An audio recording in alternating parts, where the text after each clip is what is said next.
Insurance और policies की बात करें तो आपके दिमाग में पहला नाम क्या आता है, ज़रा एक बार गौर फरमाइए। तो पहला नाम जैसा निकल के आता है पॉलिसी बाज़ार, तो बिल्कुल वैसे ही है गो डिजिट कंपनी। तो बिल्कुल जो काम पॉलिसी बाज़ार करती है वो गो डिजिट करती है। तो जैसा कि पॉलिसी बाज़ार अभी के टाइम लिस्टेड है, तो आप उसके परफॉर्मेंस को बिल्कुल देख सकते हैं कि कंपनी इतने बड़े लेवल पे बेहतरीन काम कर रही है, फिर भी कंपनी कुछ खास प्रॉफिट जनरेट करने में असफल है। तो बिल्कुल गो डिजिट IPO जो है ये भी बिल्कुल वैसे ही काम करती है इंश्योरेंस एंड पॉलिसीज़ से रिलेटेड। तो अब यहाँ पे ये IPO के बारे में कुछ खास बातें जानेंगे, फैक्ट बिल्कुल चेक करने की कोशिश करेंगे कि यहाँ पे अप्लाई करना है या नहीं अप्लाई करना है, और आगे यहाँ पे मौका है या बिल्कुल धोखा निकल के आ रहा है। तो जो लोग इस वीडियो को सिर्फ ग्रे मार्केट प्रीमियम के लिए देख रहे हैं, तो उनको मैं पहले ही बताना चाहूँगा कि 12 मई को 65 का था, 13 को 53 और 14 को ये 42। तो ग्रे मार्केट प्रीमियम में कोई भी बहुत ज़्यादा डिमांड देखने को नहीं मिल रही है। ग्रे मार्केट प्रीमियम लगातार गिरता जा रहा है। और अगर बात करें 15 मई की, तो ये 47 का था, थोड़ा सा अप मूवमेंट देखने को मिला था। लेकिन 16 मई अभी लाइव ग्रे मार्केट प्रीमियम बिल्कुल क्रैश हो चुका है, 18 रुपये पे आ चुका है, 47 रुपये से घट के। तो इस हिसाब से देखें तो 18 रुपये जो ग्रे मार्केट प्रीमियम है, 172 जो प्राइस निर्धारित की गई है, तो इस हिसाब से देखें तो जो लिस्टिंग है वो 290 पे होती नज़र आ सकती है। तो इस हिसाब से अभी के टाइम 6.62% का लिस्टिंग गेन आपको इस IPO में होता हुआ नज़र आ रहा है। तो क्या ही लिस्टिंग गेन मिल रहा है आप खुद से समझ सकते हो।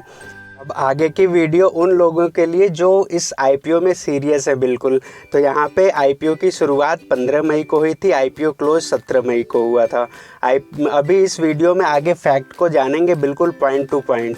बेसिस ऑफ अलॉटमेंट 21 मई को आएगा। अगर अलॉटमेंट मिलता है तो आपके शेयर 22 मई को क्रेडिट होंगे, अलॉटमेंट नहीं मिलता है तो रिफ़ंड 22 मई को देखने को मिलेगा। IPO की लिस्टिंग 23 मई को होती हुई नज़र आने वाली है। अगर इस IPO के हम इशू साइज़ की बात कर लें तो काफ़ी बड़े साइज़ का IPO है, और यहाँ पे 2614.65 करोड़ का IPO है साइज़ ऑफ़र फॉर सेल, जिसमें 1489.65 करोड़ का रखा गया है, जिसमें फ्रेश इशू 1125 करोड़ का होने वाला है। तो इस हिसाब से देखें तो भले ही कंपनी अभी नहीं है, लेकिन इन्होंने काफ़ी बड़े साइज़ की डिमांड रखी है IPO में। यहाँ पे जो रिटेल्स का कोटा है 10% का है, QIB 75%, NII 15%। तो रिटेल का जो कोटा है 10% वो आपके हित के लिए है, क्योंकि जब कंपनी लगातार 2 कंसेक्यूटिव जो इनके रिजल्ट होते हैं वो लॉस में रहती है, तो रिटेल्स का कोटा जो है 10% कर दिया जाता है। तो ये कंपनी ने खुद नहीं किया, ये आपके बेहतरी के लिए है कि रिटेल निवेशकों को ज़्यादा नुकसान ना हो। तो रिटेल्स के लिए एक तरह से फ़ायदा भी है, लेकिन अगर अलॉटमेंट के नज़रिए से देखें तो 10% कोटा रिटेल के लिए ठीक नहीं है। इनके जो रजिस्ट्रार हैं वो Link Intime India private limited है, तो लिंकिन टाइम के वेबसाइट पे अलॉटमेंट चेक कर सकते हैं। अब कुछ फैक्ट को जानेंगे और इससे डिसाइड करने की कोशिश करेंगे कि इस IPO में जो निवेश है वो फ्यूचर के लिए बेहतर है या अभी के टाइम यहाँ पे क्या स्थिति बनती है। तो कंपनी जैसा कि इंश्योरेंस और पॉलिसीज से रिलेटेड काम करती है, तो यहाँ पे कंपनी का जो ट्रैक रिकॉर्ड रहा है वो लॉस जनरेट करने का रहा है। अगर हम इसके पोर्टफोलियो फाइनेंशियल को देखें तो यहाँ पे लॉस कंपनी जनरेट कर रही है, और ये आगे जो है प्रॉफिट में कितना हद तक जनरेट कर पाएगी वो थोड़ा सा संशय का विषय बना हुआ है। और यहाँ पे जो कंपनी पे लिमिटेशंस होते हैं, जो रूल्स रेगुलेशंस होते हैं ऑपरेट करने के लिए, वो काफ़ी डिफ़िकल्ट होते हैं। तो इस वजह से इनका जो फ्यूचर में बिजनेस कितना ग्रो करेगा ये थोड़ा सा जज करना भविष्य के लिए ये थोड़ा सा टफ हो जाता है कि आगे कंपनी पे अगर कोई रूल्स रेगुलेशन गवर्नमेंट का हावी हो गया तो कंपनी कितना प्रॉफिट जनरेट करेगी, ये समझना थोड़ा सा भविष्य में टफ ही रहेगा हमेशा के लिए।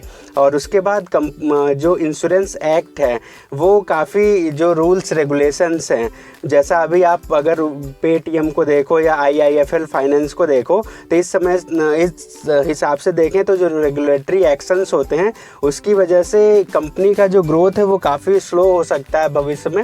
अगर कोई भी ऐसे रूल्स आते हैं तो बिल्कुल आप समझो कि कंपनी जैसा पेटीएम का अभी हाल है 900 से 350 पे आ चुका है, तो वैसा ही यहाँ पे भी होता हुआ आ सकता है नज़र। तो ये आपको बहुत ज़्यादा ध्यान में रखनी है। कोई जैसे नेचुरल डिजास्टर आता है, कोई टेररिस्ट अटैक हो जाता है, या कुछ ऐसा बाढ़ वगैरह या कुछ ऐसी चीज़ें आ जाती हैं जहाँ पे कस्टमर क्लेम जो है बहुत ज़्यादा बढ़ जाता है। मतलब सडन कुछ ऐसा हुआ कि सारे कस्टमर जितने भी ये गो डिजिट इंश्योरेंस लिए हैं, सारे लोग क्लेम करने लगे पैसे के लिए, तो कंपनी ख़त्म हो सकती है, डूब सकती है, क्योंकि उतना पैसे रहेंगे नहीं कंपनी को सारे क्लेम पूरे करने के लिए। और उसके साथ साथ जो लीगल प्रोसीडिंग है, अगर जो कंपनी के प्रमोटर्स हैं उनके खिलाफ़ चल रही है या भविष्य में कोई प्रोसीडिंग चलती है, कोई लीगल एक्शन होता है कुछ भी लेके उनके जो भी काम काज को, तो ये कंपनी पे बहुत ज़्यादा नेगेटिव इम्पैक्ट डालता हुआ नज़र आ सकता है। कंपनी का रेवेन्यू, प्रॉफिट सब क्रैश हो सकता है। Insurance regulatory and development authority यानी IRDAI, ये जो वार्निंग वगैरह सो कॉज नोटिस ये पहले भी कंपनी पे दे चुके हैं। ये चीज़ आपको ध्यान में रखना चाहिए, क्योंकि कंपनी पे पहले भी जो रूल रेगुलेशन को लेके इंश्योरेंस रेगुलेटरी अथॉरिटी ने काफ़ी बड़ा एक्शन लिया था। उससे कंपनी का जो प्रॉफिट है वो काफ़ी फॉल देखने को मिला था। और उसके बाद जो ये क्लेम वगैरह होते हैं, जैसे किसी ने इंश्योरेंस पॉलिसीज़ ली, जब वो क्लेम लेने जाता है, अगर कंपनी क्लेम देने में या उसको एक्यूरेटली फॉलो करने में, उसको पूरा करने में समय लगाती है, तो ये कंपनी के नेम फेम को पूरी तरीके से ख़राब करेगा। और आने वाले समय में लोग इस गो डिजिट में जो इंश्योरेंस है वो नहीं करवाएंगे, जिससे कंपनी के फ्यूचर प्लान और ग्रोथ पे भी इम्पैक्ट पड़ता हुआ नज़र आ सकता है। तो ये सारी पॉइंट मैं आशा करता हूँ आपको बिल्कुल क्लियर हो गई होंगी।